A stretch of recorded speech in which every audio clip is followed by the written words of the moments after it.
Shalom, selamat pagi teman-teman yang terkasih dalam Tuhan Yesus Kristus. Pada pagi hari ini, minggu yang kedua bulan Maret, ya, tidak terasa kita sudah menginjak bulan Maret. Bulan depan kita akan memperingati Paskah. Nah, pada minggu yang kedua ini, ayo kita bersyukur, kita beribadah, kita bersekutu dengan Tuhan, supaya apapun yang menjadi pergumulan kita, apapun yang kita lakukan, itu berkenan di hadapan Tuhan. Pastikan dan yakin bahwa hari ini kita mendapatkan rema dari kebenaran firman Tuhan yang luar biasa. Kemurahan lebih menjadi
kalau kita masih ada sampai hari ini. Ingat, itu bukan karena kekuatan kita, bukan karena kehebatan kita, bukan karena kita pintar, kita pandai, enggak. Tapi itu semua karena berkat kemurahan Tuhan. Oleh sebab itu, ayo pada pagi hari ini kita menikmati lagi bahwa kemurahan Tuhan itu nyata dalam kehidupan kita. Oleh sebab itu pada pagi hari ini kita datang rindu bersekutu dengan Tuhan. Kemurahan Tuhan. Kemurahan-Mu.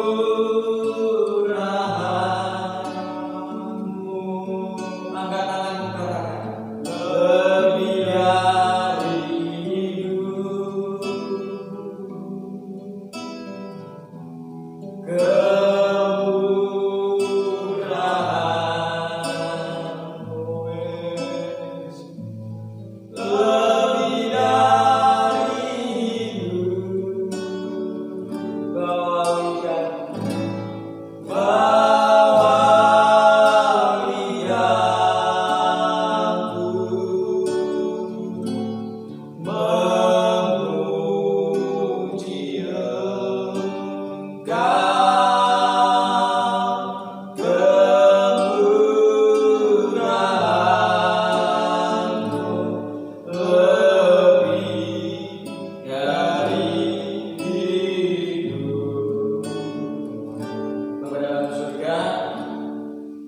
Sungguh kami bersyukur Tuhan, pada pagi hari ini di dalam minggu yang kedua di bulan Maret, kami boleh ada bersama-sama kembali untuk beribadah bersekutu dengan Tuhan.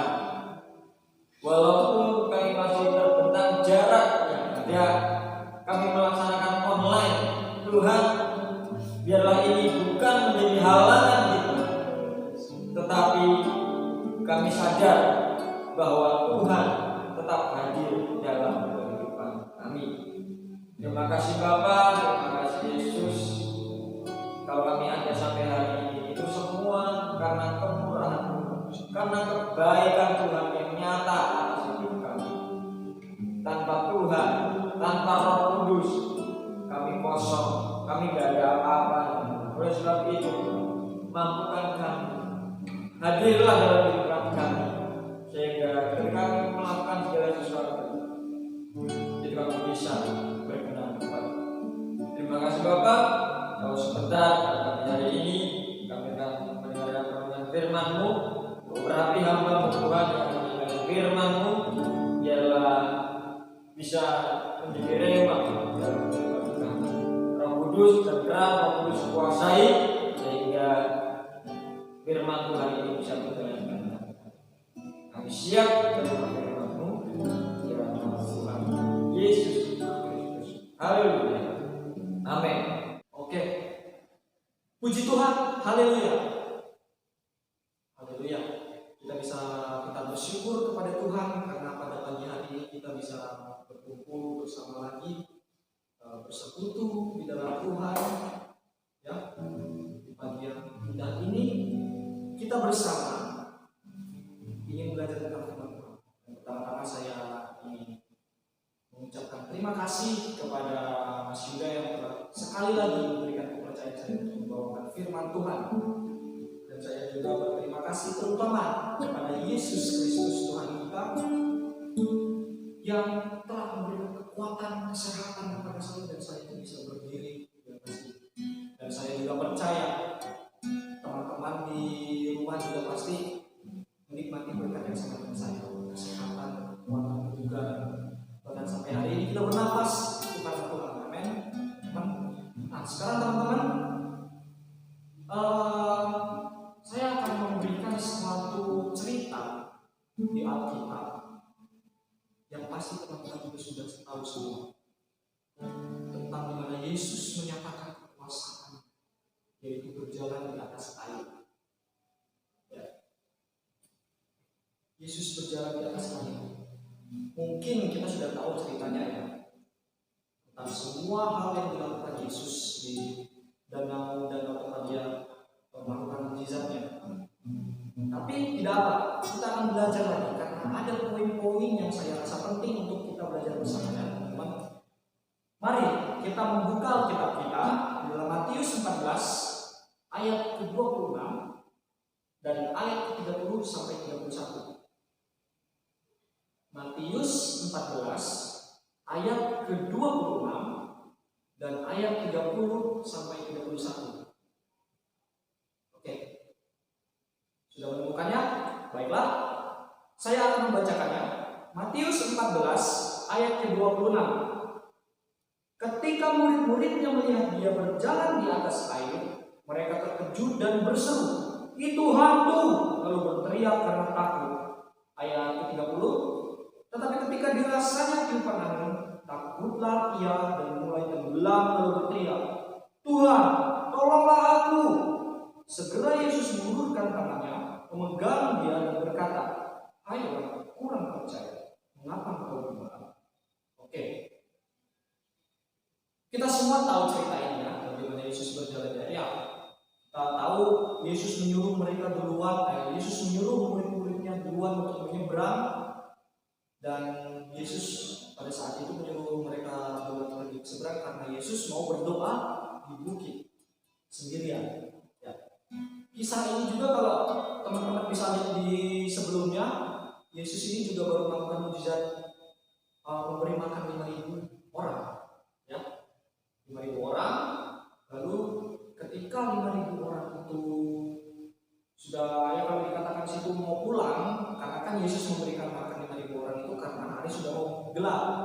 Makanya Tuhan memberikan mereka makan, lalu mereka pulang. Tapi Yesus pergi ke atas bukit dan berdoa, lalu menyuruh murid-muridnya untuk ke seberang, mendahulunya. Nah, teman-teman, kenapa saya memberikan patokan pokok ceritanya ayat ke-26? Mari kita baca bersama-sama ya. Ketika murid-muridnya melihat dia berjalan di atas air, mereka terkejut dan berseru, "Itu hantu!" Lalu berteriak-teriak karena takut. Nah, teman-teman, kita tahu bersama ini murid-murid Yesus, beneran, murid-murid Yesus. Murid-murid Yesus kenapa? Takut hantu, ya? Yang berjalan sama Yesus terus, di belakang Yesus melakukan mujizat-mujizat terus, yang melihat dengan mata kepala sendiri, tapi dikatakan masih takut sama hantu. Ini hal yang sangat-sangat aneh ya saudara ya. Bahkan kita di sekolah minggu bilang jangan takut hantu, jangan takut hantu. Tapi nyatanya pasti setiap orang memiliki ketakutan, teman-teman ya. Punya takut. Bahkan murid-murid Yesus pun ketakutan ketika mereka melihat ada manusia yang berdiri di atas air dan mereka belum tahu itu siapa.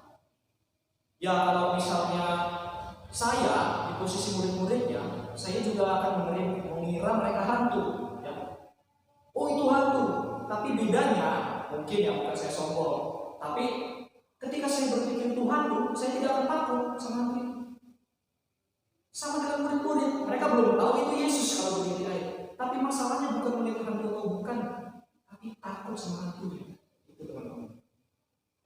Dari kita di sini sudah berapa banyak yang masih takut sama hantu? Melihat daun goyang sedikit, kabur. Melihat suara sedikit kabur. Itu karena pikiran negatif saja, teman-teman. Ya, saya memberikan beberapa poin tentang hal ini. Kenapa sih murid-murid Yesus itu takut kepada hantu? Ya,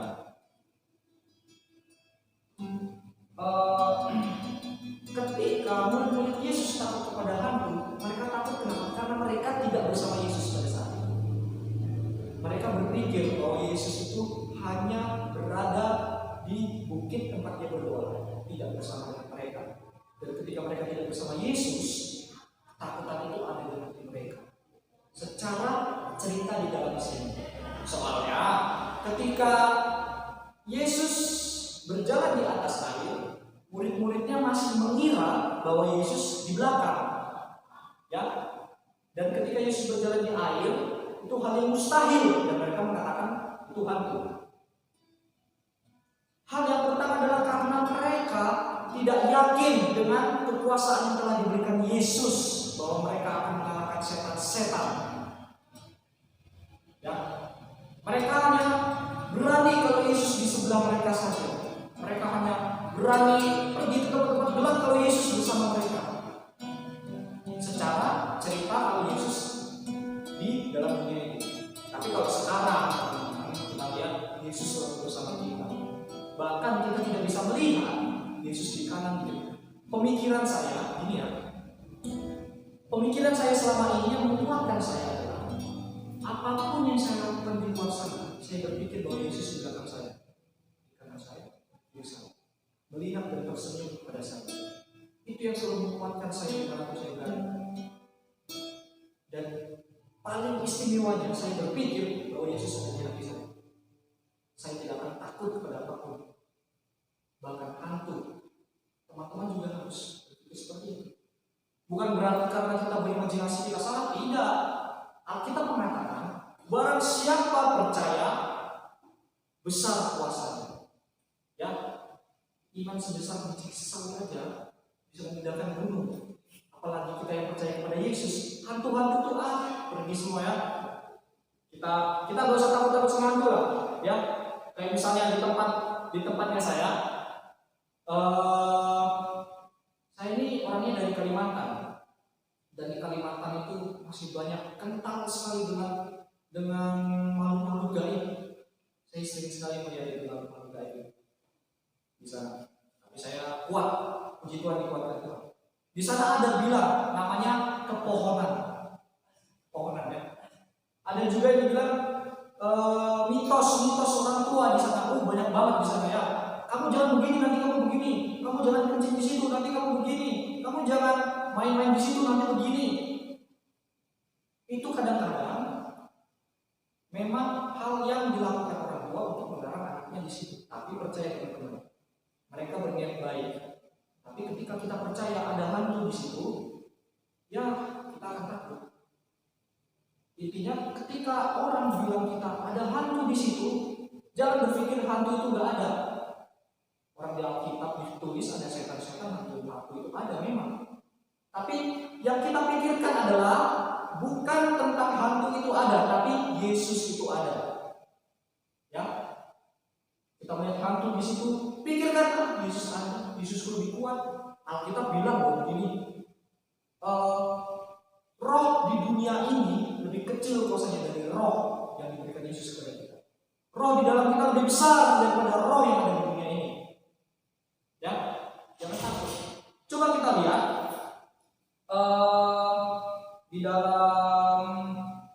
di dalam Matius yang pasal ke-2, Matius pasal ke-9, kita lihat bersama yuk, buka Matius ke-9 ayat ke-32.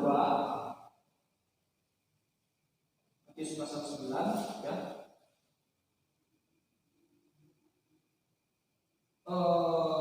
Matius pasal ke-8, Matius pasal 8 ayat yang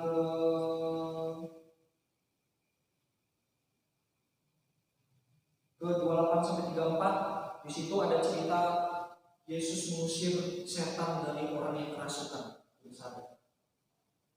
Teman-teman bisa lihat ini ceritanya. Betapa ketakutannya setan ketika bertemu Yesus.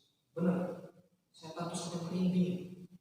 Dan setan itu mengakui, mengapa engkau kemari, hai anak Allah. Setan itu kenal sama Yesus. Jangan pikir setan itu tidak kenal sama Yesus. Dia kenal. Ya.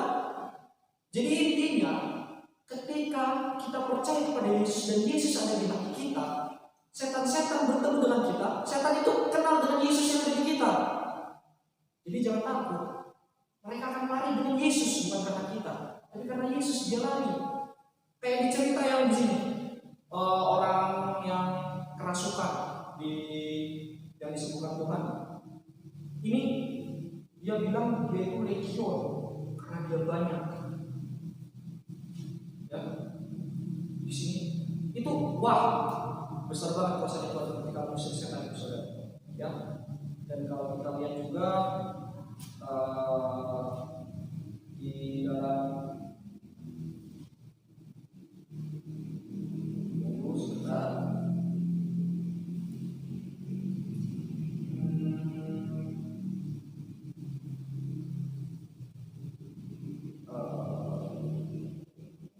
saya lupa ya saudara. Tapi intinya di dalam ayat itu dibilang kan ketika itu Yesus menyuruh murid-muridnya pergi untuk menginjil, untuk memberitakan tentang firman Allah. Dan di situ Yesus memberikan mandat kepada murid-muridnya, usirlah setan-setan demi namaku. Itu hal yang sangat mantap, teman-teman. Dan itu mandat itu juga diberikan kepada kita hari ini. Usirlah setan-setan demi namaku. Yesus ngomong itu kepada teman-teman yang ada di sini, yang sedang menonton. Jadi jangan takut, ya. Sekali lagi jangan takut. Ada Yesus yang bersama kita. Kita kembali lagi. Kita lewati ayat ke-26 ya. Jadi ayat 26 ini menegaskan, jangan takut dengan setan, takutlah dengan Tuhan ya. Gitu. Lanjut lagi ayat yang ke-27. Ayat ke-27 Matius pasal 14 ayat ke-27. Kita lihat sini. Ya. Tetapi pas murid-muridnya ketakutan ya di ayat itu, pas murid-muridnya ketakutan, ada hal yang dilakukan Yesus kepada murid-muridnya. Mungkin kita tidak sadar. Coba kita baca bersama ya. Tetapi segera Yesus berkata kepada mereka, tenanglah, aku ini, jangan takut. Teman-teman, coba pikirkan teman-teman. Tuhan segera. Kata segera ini artinya Tuhan itu tuh kayak khawatir sama mereka. Makanya Tuhan langsung spontan bilang, segera bilang, tenanglah. Tuhan bilang, jangan takut, ini aku. Yesus sayang kepada mereka, tidak mau hal apapun terjadi kepada mereka. Kan biasanya orang ketakutan itu kan nggak tahu dia akan mau melakukan apa, mau lari, mau loncat, mau anu, itu kan di luar pikiran mereka. Bahkan ketika mereka terluka pun, kalau ada hantu mereka tidak peduli, yang penting mereka lari. Dan hal ini tidak mau Tuhan, tidak mau terjadi kepada murid-muridnya itu. Ya, jadi Tuhan langsung segera, ini segera loh, spontan loh, langsung loh, nggak bertele-tele Tuhan ngomong. Pas mereka teriak, hantu, langsung tenanglah, ini aku. Kita bayangkan aja ya, Yesus sambil bilang, tenanglah, ini aku, jangan takut. Ya,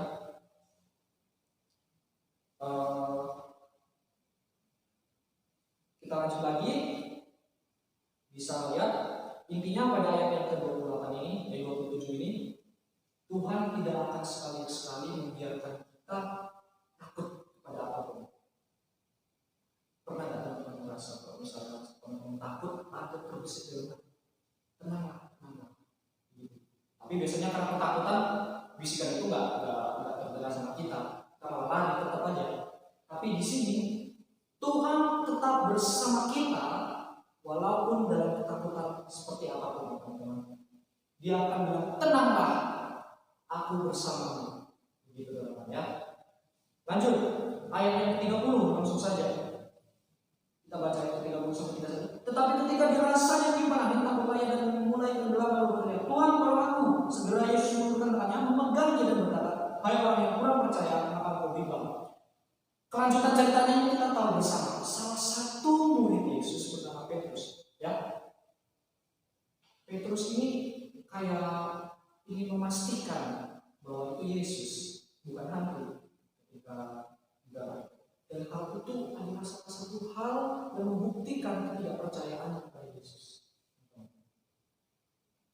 Hal pertama kali membuktikan dia tidak percaya itu sudah saya jelaskan tadi, bahwa dia teriak-teriak hantu, cuma dia tidak percaya bahwa ada kuasa Yesus bersama dia. Sekarang dia tidak percaya lagi kalau yang bersama yang datang kepada mereka itu Yesus, yang berjalan di air itu Yesus. Dia tidak percaya lagi, tidak percaya Tuhan lagi. Sudah 2 kali teman-teman dia tidak percaya. Ya. Lalu singkat cerita, Petrus meminta kepada Yesus. Dia meminta ya di sini bukan karena dia langsung jalan sendiri ketika Yesus di situ.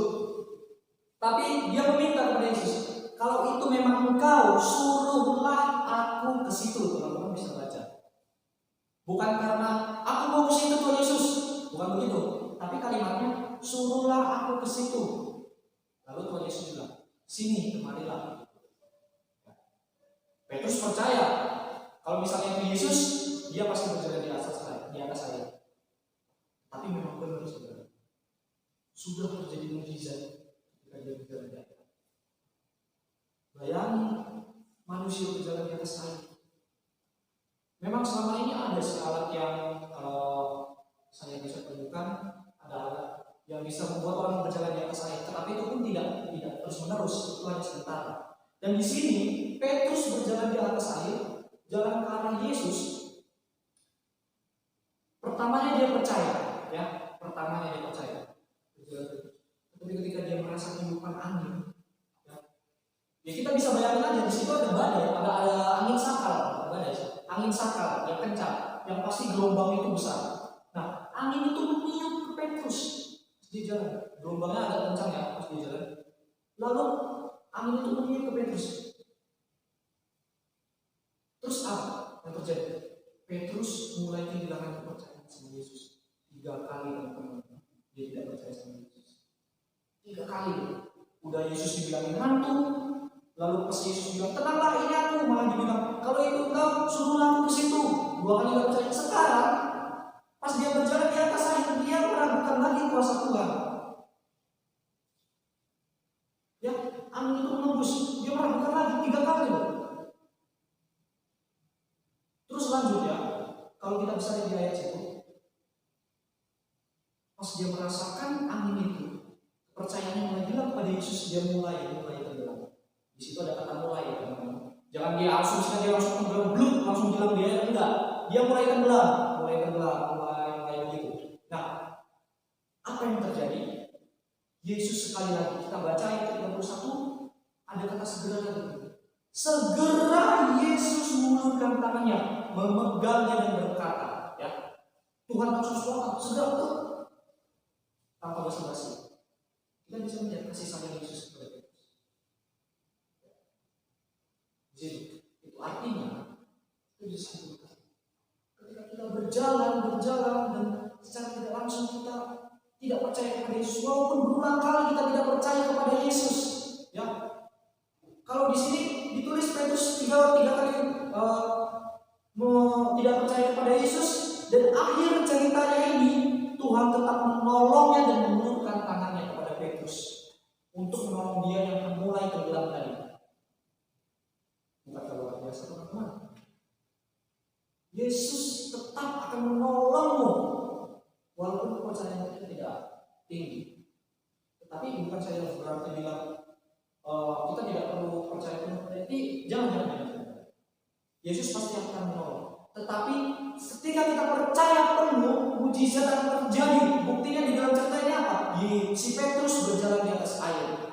Sudah ada mujizat yang dilakukan Tuhan. Percaya kepada Tuhan. Ya. Dan inti dari cerita ini, untuk mengakhiri renungan ini, intinya adalah Yesus selalu akan menolong kita bagaimanapun kondisi kita. Kita tidak takut, kita tidak percaya, ketika kita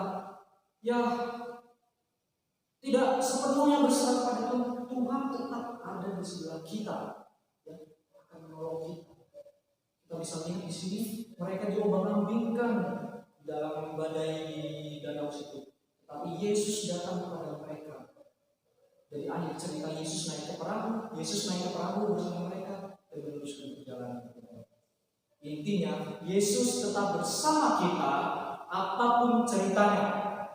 Jangan kasih opsi kecuali begini Tuhan tidak akan bersama kita, kecuali begini Tuhan tidak. Tuhan bersama kita selalu dimanapun. Amin. Oke. Mungkin seginilah, cuma sampai sini saya bisa memberikan penerangan. Saya serahkan kepada langsung aja. Kita akan ujian.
Terima kasih Tuhan, terima kasih Yesus, terima kasih Roh Kudus.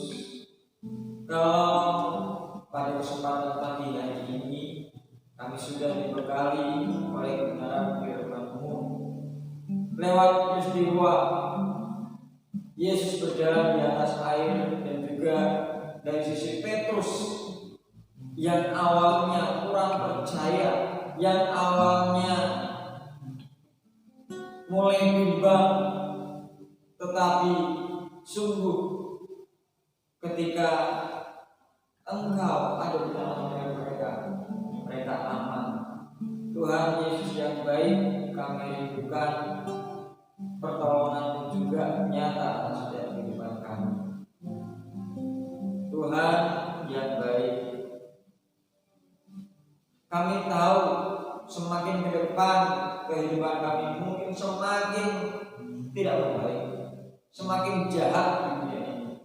Tapi kami meyakini satu hal, kalau Engkau ada bersama-sama dengan kami, Engkau memegang erat tangan kami, apapun yang terjadi di depan kami, walaupun orang berebah di sisi kami, tapi kami senantiasa dibawa oleh Tuhan.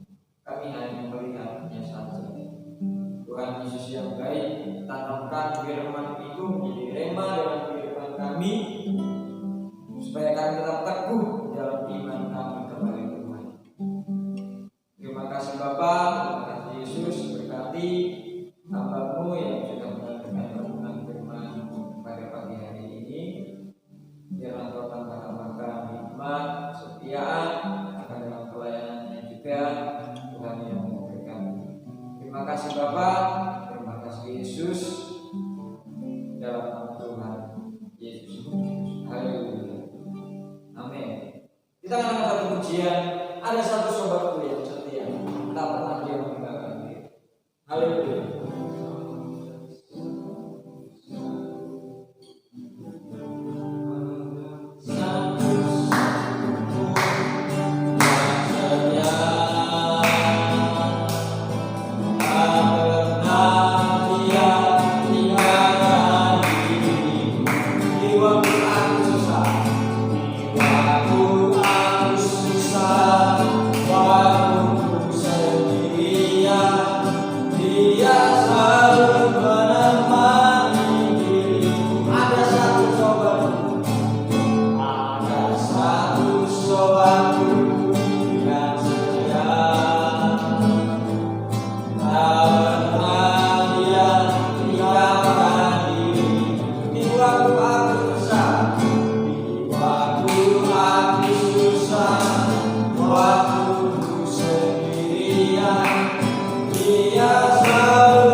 Covid ini jangan menjadi halangan kita untuk kita terbatas dalam aktivitas. Tapi tetap jaga protokol kesehatan, ya. Lakukanlah segala tugas yang dibuat dengan baik. Tuhan Yesus memberkati. Bila engkau tak bersama,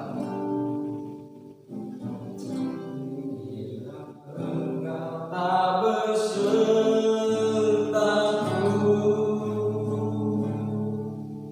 ku tak mau berjalan,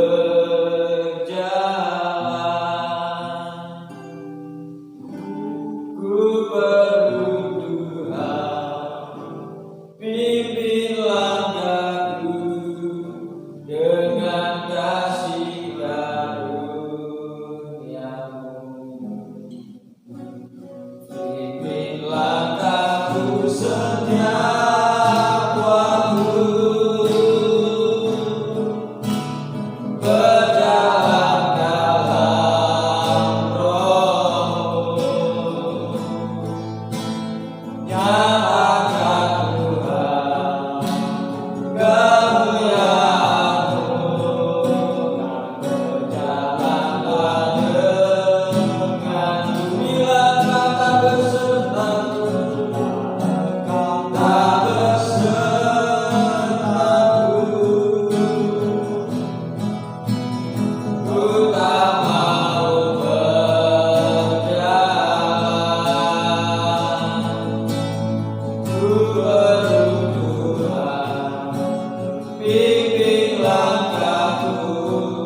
yang selalu baik terhadap kami Tuhan. Kemuliaan hanya bagi-Mu, terpuji nama-Mu Allahku. Mulia Engkau Tuhan. Terima kasih Yesus, terima kasih Tuhan. Kami berterima kasih atas Engkau Tuhan, karena sampai pada akhir ibadah kami ini Engkau menyertai kami Tuhan untuk memberikan perancangan kepada kami ibadah ini Tuhan. Terima kasih Tuhan, terima kasih Tuhan. Kami mau berdoa buat teman-teman kami yang ada di rumah Tuhan. Apabila mereka memiliki pergumulan apapun yang mereka harapkan, kiranya Engkau Allah yang mendengarkan doa mereka Tuhan. Sekiranya kita berkehendak dengan Engkau yang mengabulkan, Engkau yang berterima kasih. Berkatilah juga orang tuanya, biar memberikan kesehatan. Berikan kami juga kesehatan Tuhan, kekuatan, biarlah kami kuat menghadapi semua apapun yang ada dalam dunia ini. Karena dunia ini adalah suatu hal yang fana, yang tidak kekal, tetapi Engkau yang memberikan kekekalan kepada kami. Terima kasih Yesus Kristus. Kami mau berdoa Tuhan untuk semua pergumulan kami, Engkau Allah yang memberikan kepada kami. Terima kasih Yesus.